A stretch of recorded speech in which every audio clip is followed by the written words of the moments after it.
आसाम और मेघालय में कंडक्ट हुए दिसंबर 2019 CSIR नेट एग्जाम में कंडेंस्ड मैटर फिजिक्स से टोटल 3 क्वेश्चंस पूछे गए थे। Let's solve these 3 questions. The basis vector of a two dimensional Bravais lattice are E1 and E2. A choice of basis vectors for the reciprocal lattice can be। यह question crystal structure पर based है। अगर किसी lattice के real lattice vectors E1, E2 और E3 हो तो उनके कॉरस्पॉन्डिंग रेसिप्रोकल लैटिस वेक्टर्स इस रिलेशन से दिए जाते हैं। क्वेश्चन में दो डायरेक्ट लैटिस वेक्टर्स दिए गए हैं और हमें उनके corresponding reciprocal lattice vector calculate करना है। बट प्रॉब्लम यह है कि रेसिप्रोकल लैटिस वेक्टर के फॉर्मूले को यूज़ करने के लिए तीनों डायरेक्ट वेक्टर का होना ज़रूरी है। बट क्वेश्चन में सिर्फ दो ही वेक्टर दिए गए हैं। ऐसे में हम थर्ड वेक्टर E3 को k कैप अज्यूम कर लेते हैं। सबसे पहले लैटिस का वॉल्यूम फाइंड आउट करें तो यह √3/2 के इक्वल आता है। नाउ इन वैल्यूज़ को रेसिप्रोकल लैटिस वेक्टर्स के रिलेशन में सब्सटीट्यूट करने पर हमें दोनों रेसिप्रोकल लैटिस वेक्टर मिल जाते हैं।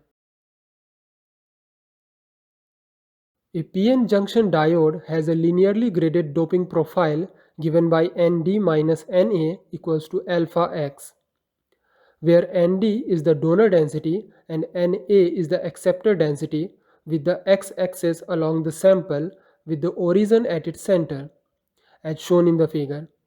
The figure that best represents the charge density profile in the depletion region along the x direction is। यह क्वेश्चन सेमीकंडक्टर पर बेस्ड है। सबसे पहले किसी पीएन डायोड के डोपिंग प्रोफाइल को समझ लेते हैं। एक पीएन डायोड एक पी टाइप सेमीकंडक्टर को एन टाइप सेमीकंडक्टर से फ्यूज करवाने पर बनता है। दोनों ही सेमीकंडक्टर्स में चार्ज कैरियर की डेंसिटी को बढ़ाने के लिए उनमें डोपिंग की जाती है। एन टाइप सेमीकंडक्टर में डोनर इम्प्योरिटी की डोपिंग जबकि पी टाइप सेमीकंडक्टर में एक्सेप्टर इम्प्योरिटी की डोपिंग की जाती है। पी टाइप सेमीकंडक्टर में होल्स जबकि एन टाइप सेमीकंडक्टर्स में इलेक्ट्रॉन्स मेजॉरिटी चार्ज कैरियर होते हैं। दोनों सेमीकंडक्टर के जंक्शन से होकर इलेक्ट्रॉन्स डोनर इम्प्योरिटी वाले एटम को पॉजिटिवली चार्ज छोड़कर हाई डेंसिटी से लो डेंसिटी वाले रीजन की ओर माइग्रेशन करने लगते हैं। ऐसा ही कुछ होल्स के साथ भी होता है।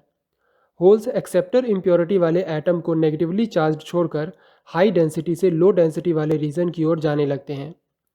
जंक्शन वाले रीजन में ये होल्स और इलेक्ट्रॉन्स आपस में मिलकर एक दूसरे को न्यूट्रल कर देते हैं। इस रीजन को डिप्लेशन रीजन कहते हैं, जिसमें ना तो इलेक्ट्रॉन होते हैं और ना ही होल, केवल पॉजिटिवली चार्ज डोनर और नेगेटिवली चार्ज एक्सेप्टर इम्प्योरिटी रह जाती है। इलेक्ट्रॉन और होल्स का इस तरह माइग्रेशन डिफ्यूज़न कहलाता है। डिप्लेशन लेयर की विड्थ इस बात पर डिपेंड करती है कि दोनों एन और पी टाइप सेमीकंडक्टर की डोनर और एक्सेप्टर इम्प्योरिटी से किस तरह डोपिंग की गई है। यह डोपिंग कई तरह से की जाती है। उनमें से एक है अब्रप्ट डोपिंग। इस तरह के डोपिंग प्रोफाइल में पी टाइप सेमीकंडक्टर की केवल एक्सेप्टर इम्प्योरिटी से और एन टाइप सेमीकंडक्टर को केवल डोनर इम्प्योरिटी से डोपिंग की जाती है, जिसकी वजह से जंक्शन पर एन रीजन में केवल पॉजिटिवली चार्ज्ड डोनर होते हैं और पी रीजन में नेगेटिवली चार्ज्ड एक्सेप्टर आयंस। ध्यान दें तो x=0 पर डिप्लेशन रीजन अब्रप्टली या शार्पली डोनर से एक्सेप्टर एटम्स वाले रीजन में कन्वर्ट हो जाती है। इस तरह के पीएन डायोड का डोपिंग प्रोफाइल कुछ इस तरह का होता है। पी रीजन में केवल नेगेटिवली चार्ज्ड आयंस हैं। x=0 पर अचानक से आयंस पॉजिटिवली चार्ज्ड हो जाते हैं। नेक्स्ट है लीनियरली ग्रेडेड डोपिंग। इस तरह की डोपिंग में दोनों सेमीकंडक्टर की दोनों तरह के इम्प्योरिटी एटम से डोपिंग इस तरह की जाती है कि पी रीजन से एन रीजन की तरफ जाते हुए एक्सेप्टर एटम की डेंसिटी कम होती जाए और डोनर एटम की डेंसिटी लीनियरली बढ़ती जाए। इस तरह के पीएन डायोड का डोपिंग प्रोफाइल कुछ इस तरह का होता है। A surface current I flows in a long rectangular conducting sheet of width W and a carrier density of n particles per unit area. The charge of the carriers is Q. When a constant magnetic field Bk cap is applied perpendicular to the sheet and coming out of it, the y component of the induced electric field in the sheet away from the edge is। यह question Hall effect पर based है। Question के according I current x direction में magnetic field के perpendicular flow हो रही है, जिसकी वजह से induced electric field y direction में है। हमें इस इलेक्ट्रिक फील्ड की वैल्यू फाइंड आउट करनी है।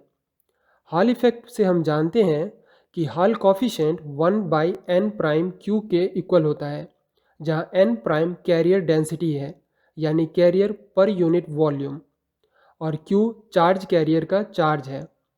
इस हॉल कॉफिशिएंट को इलेक्ट्रिक फील्ड, करंट डेंसिटी और मैग्नेटिक फील्ड के फॉर्म में भी लिखा जा सकता है।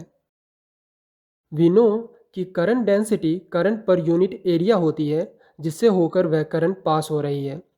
क्वेश्चन में मेंशन किया गया है कि करंट x डायरेक्शन में मूव कर रही है। That means current density yz plane के एरिया से पास होने वाली करंट है। y डायरेक्शन में शीट की विड्थ w है, तो मान लेते हैं इस शीट की थिकनेस z डायरेक्शन में t है। इस तरह करंट डेंसिटी I/WT के इक्वल होगी। इन दोनों रिलेशन से हमें इंड्यूस्ड इलेक्ट्रिक फील्ड की वैल्यू मिल जाती है। बट ध्यान दें कि क्वेश्चन में जो स्मॉल n डिफाइन किया गया है वो कैरियर डेंसिटी नहीं है, बल्कि carrier density per unit area है। सो हमें n प्राइम को n में कन्वर्ट करना होगा।